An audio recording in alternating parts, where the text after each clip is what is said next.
You know, when we think about AI and the cloud, we usually picture something totally weightless, right? Just algorithms floating around in some digital ether, optimizing things, maybe even solving the climate crisis.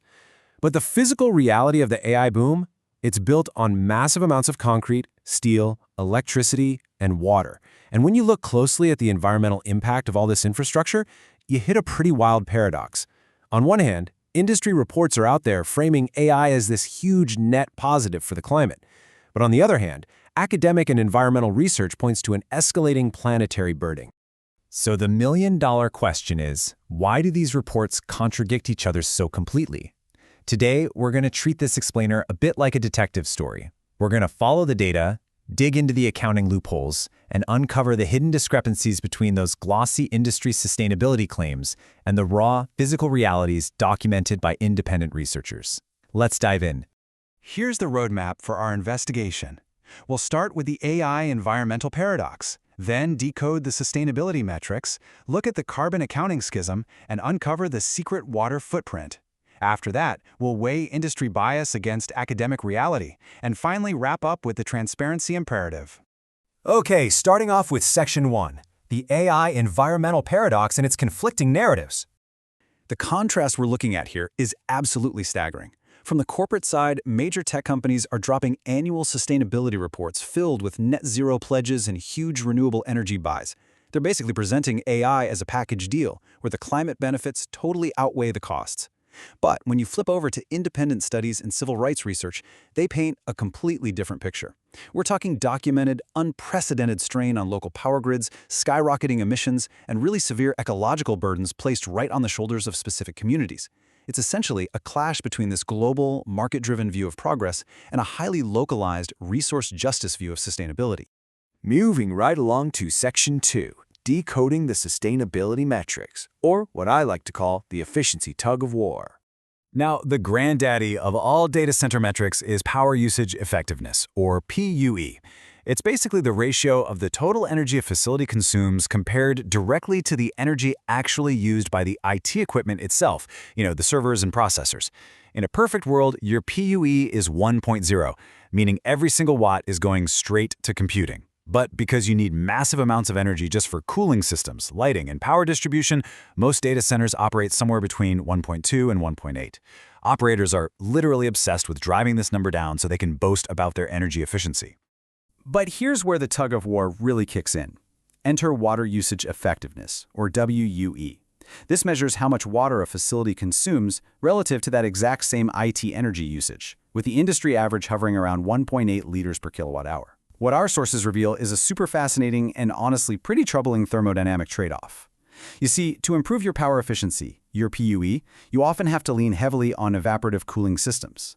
So a facility might look incredibly energy efficient on paper, while secretly evaporating millions of gallons of water, totally tanking its WE. Single-dimension assessments just miss this trade-off entirely. All right, Section 3, the carbon accounting schism, focusing on market versus location-based metrics. The loot of all these conflicting emissions reports really comes down to two totally different accounting methods. You've got market-based versus location-based. Market-based accounting is kind of a loophole that allows companies to factor in contractual arrangements. Basically, they can buy clean energy credits from somewhere else in the world to offset their carbon footprint on a spreadsheet. Location-based accounting, on the other hand, measures the actual physical carbon intensity of the local power grid where that specific data center is actually plugged in. And that brings us straight to renewable energy certificates, or RECs. Hyperscalers love to purchase these certificates to offset their emissions. Now, while this does fund green energy globally, independent researchers argue it creates this sort of net zero illusion locally. Think about it. A massive data center might claim to be 100% renewable on paper while physically drawing colossal amounts of power from a local grid that's running entirely on coal or natural gas. So just how wide does this gap actually get? Try 19,000 times. Yeah, you heard that right. According to an independent analysis from 2022, Meta reported data center emissions of just 273 metric tons using their official market-based accounting. But when researchers crunched the location-based metrics, the actual physical emissions from the local grids powering those exact same facilities, the number was 3.8 million metric tons. That is literally a 19,000-fold difference, based entirely on which accounting methodology they decided to use. Moving to Section 4, the secret water footprint, breaking down withdrawal versus consumption. Just like with carbon, there is a massive reporting discrepancy here. And again, it's totally rooted in definitions. We have to clearly distinguish between water withdrawal and water consumption. Withdrawal is the total amount of water extracted from a local source, like a municipal pipe. In some cooling processes, a portion of this actually gets returned to the watershed as wastewater. But consumption? That's the water permanently removed from the immediate environment. In data centers, this happens mostly through cooling towers, which evaporate the water straight into the atmosphere as steam. So, not every gallon taken is a gallon gone. But in typical evaporative cooling setups, up to 80% of withdrawn water is permanently consumed. To anchor all this abstract math in reality, let's look at a super specific case documented in our sources. Back in 2021, local media in the Netherlands uncovered that a Microsoft data center used over 22 million gallons of water. This was absolutely staggering, because it was more than 4 times the amount of water Microsoft and the local municipality had estimated and told the residents about. It perfectly highlights just how severely unpredictable AI workloads can be when it comes to draining local resources. To put this kind of scale into perspective, while a mid-sized facility might use the daily water equivalent of a small town, a single large hyperscaler under peak conditions can consume up to 5 million gallons a day. That is the daily household usage of 50,000 residents. And the geographical reality making this even worse, an estimated 35 to 40% of major data centers are located in regions already experiencing moderate to high water stress, like Arizona or Nevada. So sure, the aggregate national usage might seem small, but the hyperlocal impact is massive. Section 5. Industry Bias versus Academic Reality. Looking at the research divide. Our sources identify some deep, structural bottlenecks causing this huge divide in the research. First up, data centers often roll into communities armed to the teeth with strict non-disclosure agreements, intentionally hiding water and power usage from the very residents they're impacting. Second, granular operational data is fiercely protected as proprietary trade secrets.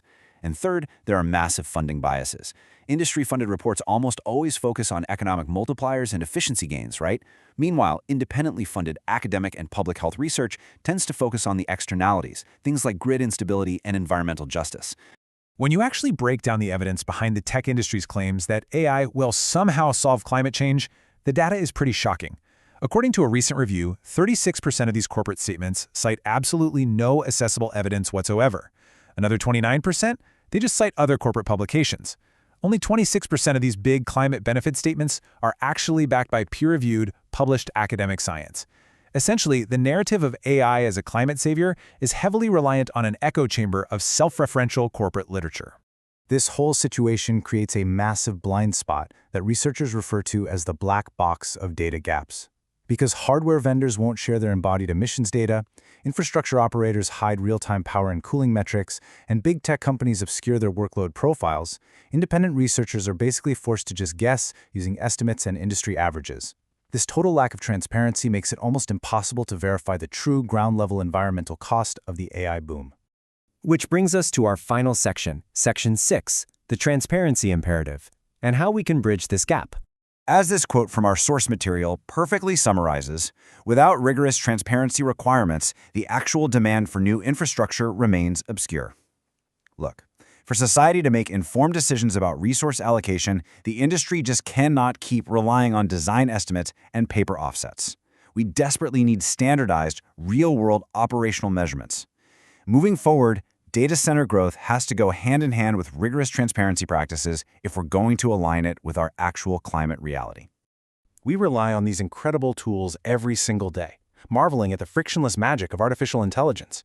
But every prompt you type, every image generated, and every model trained has a massive physical anchor in the real world, drawing heavy power from our local grids and evaporating precious water from our watersheds. As our digital lives grow heavier by the second, we really have to ask ourselves, is the cloud truly as weightless as it seems, or are we just not looking closely enough at the ground? Thanks so much for joining me on this explainer. I really hope this helps you see the physical architecture of our digital world just a little bit more clearly.